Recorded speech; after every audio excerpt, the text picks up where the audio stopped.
How y'all doing this afternoon? Press is all ready. Get an okay from y'all? All right. Well, good afternoon. I'd like to first start off by introducing the GOSEP team that joins me up here. Of course, we've got our GOSEP director, Jacques Thibodeau, Colonel Robert Hodges from the Louisiana State Police, Adjutant General Thomas Freelo from the Louisiana National Guard, Secretary of Health, former Congressman Ralph Abraham, and the Executive Secretary of the Louisiana Public Service Commission, Brandon Fry. Unfortunately, today marks the 11th severe weather event that GOSEP has had to respond to for the citizens of this state. This team has been working extremely hard as we deal with these spring weather events and prepare for what we're praying for is going to be a calm hurricane season. But I want to first begin by thanking our first responders, the police officers, the sheriff's deputies, and especially the firemen who last night did a considerable amount of the road, of the clearing of debris on the roadside. So a big shout out goes to our volunteer and on-duty firemen as well. And of course, we want to thank the paramedics that treated those that were injured during the weather event that was upon us yesterday afternoon and throughout the night. And then, of course, we want to thank all of the linemen and those that are working throughout the night and throughout the day to restore our power. And we'll have an update on that as well. I think it's important for everyone in the state to understand exactly what happened yesterday.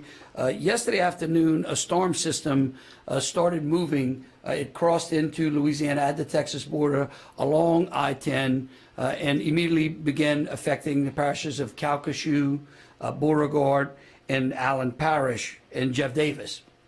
As it moved from west to east, another storm system moved from the Gulf of Mexico north through Vermilion Bay, and both systems converged somewhere around St. Martin Parish. The convergence of those two systems caused the storm to grow in both intensity and size.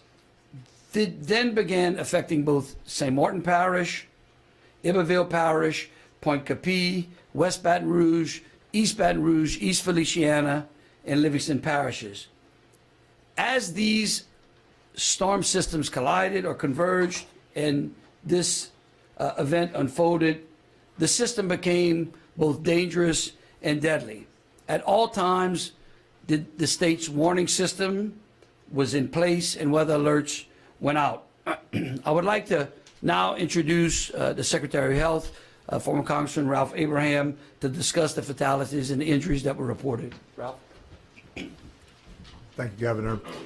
There were 2 fatalities in West Baton Rouge Parish. A young lady that was pregnant with a 9-month-old child. There was a fatality, also a female in St. Martin Parish that lost her life. On the non-fatality side, there was a tour bus that got blown over around Henderson, but we're told that there were no major significant injuries from that. Thank you. I would now like to introduce GOSEP Director Jacques Thibodeau to discuss the timeline of the system as it moved through the state and also the power outages. Yes, sir. Thank you. Okay, this was a very, very quick moving system. Basically, we had the first tornado warning come out for Calcasieu at 4:23 yesterday, and it impacted the parish itself. Then, very shortly after that, we had additional warnings about 20 minutes later in Jeff Davison Parish, Calcasieu Parish, at about 4:49, and then we had Cameron. As you fast forward to 5:30, Jefferson Davis and Acadia began to have tornado warnings in the process, and then when the other system came in the Vermilion area, Vermilion Bay, at 6:06, Lafayette, Acadia, St. Martin began to have tornado warnings. So that's where the convergence occurred, right around 6:08. At 6:30, we really saw the effects of what we faced, and then it began to move east Point Capee, West Baton Rouge, Iberville at 6:36. Very quickly, more tornado warnings in St. Martin, Iberville, West Baton Rouge, Point Capee, and Iberville. And then we began to get all the east side of Baton Rouge at 7:11 with Ascension, Livingston, Iberville, and East Baton Rouge. The final warning was actually in St. John and Tangipahoa at 9 o'clock, and we got an all clear at 11:47 last night. So in the span of 7.5 hours, the after effects are 16 parishes have been impacted by this weather system, and we had the maximum amount of power outages was 160,000. Thanks to all the utility companies, we're down to 53,000, and it continues to get better every hour. But this was a very quick moving system, and when it combined with the other one, it became a very dangerous system that affected all of these parishes on the I-10 corridor. Currently, the National Weather Service is assessing the affected areas to determine whether the damage was caused by either straight line winds or tornadic activity.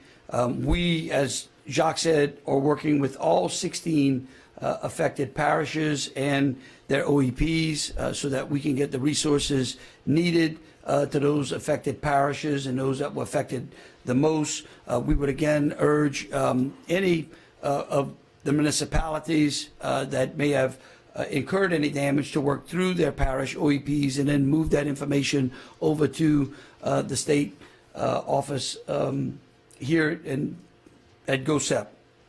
I would like to close by again urging our residents to stay vigilant. There's actually another storm system that is slated to be moving through Louisiana starting late Thursday night. This system at this time is forecasted to just be a heavy rain event, but you can see that even though, even the best forecasts sometimes can turn, and we urge our citizens to stay tuned to their local weather service and be vigilant. We again, I'll also say that the citizens out there can go. We've got an unbelievable website that they can always go to, which is called virtualla.la.gov. It's virtualla.la.gov. On that site, you can find things like what parishes have declared emergencies, school closures, weather alerts, power outages. So again, it's a great resource that we would urge our citizens to utilize. Again, I believe we were extremely lucky by the grace of God that we did not have any more injuries than the ones that the Secretary reported to us.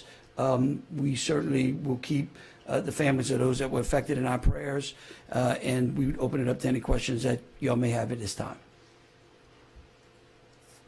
Yes, ma'am. I do have a question, not related to the severe weather.